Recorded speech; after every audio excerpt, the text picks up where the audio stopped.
Hi, I'm Delano A. Johnson, always encouraging you to embrace your creativity. And with that, here's a creative thought for you today entitled, The Monsters That Won't Die.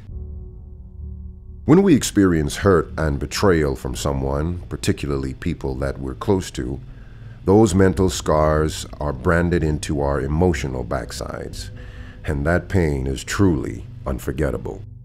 Whether they maliciously intended to hurt us or not, once we take offense, know that it is next to impossible to forgive, let alone forget, what we do not understand. At best, we simply ignore those painful experiences. However, when we do, we are consciously choosing to neglect these life lessons and tuck them away in a mental junk drawer of unresolved issues we refuse to confront. Or, as my mother used to say, we're too lazy to get the dustpan out and remove the dirt instead of sweeping it under the rug. You know, when I was a kid, that actually never worked for me. Somehow, that visible, ugly, monstrous bulge under the rug would always give me away, and my mother would call me in and make me do it all over again. Sometimes, for being lazy as a penance, I would have to sweep the entire house as she menacingly arched over my shoulders, inspecting my every move. You see, her philosophy was simple: do it right, do it once, and never have to do it again. Now, our minds work in somewhat the same way.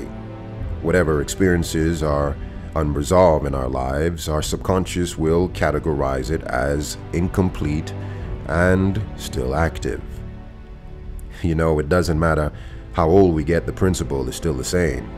Just because we choose to turn a blind eye or ignore something doesn't mean that it ceases to exist. I submit to you that perhaps that this is the reason why those unpleasant memories and pain of the past constantly reoccurs and is so easily triggered with the smallest detail of resemblance. You know, the Bible says, in all you're getting, get understanding, not wisdom. You see, because wisdom can only be applied in the environment where knowledge produces a keen understanding. And consequently, understanding is the only way we can convert the hurt, the pain, the mistakes, and the misfortune of our past experience into currency of lessons learned. And with that currency, we are able to invest the value of godly wisdom into a future of meaningful relationships, happiness, fulfillment, and creatively profitable ideas. Today, I implore you, remove your sword of understanding from its holster and slay the monsters of your past that just won't die. Confront them, seek understanding, and turn that pain into a positive principle that can make your life profitable and peaceful. And after they have jerked their last kick and exhaled their final breath, bury them in a grave of forgetfulness.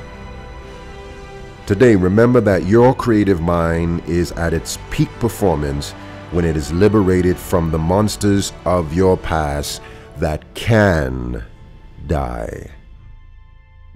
I'm Delano A. Johnson, and as always, embrace your creativity.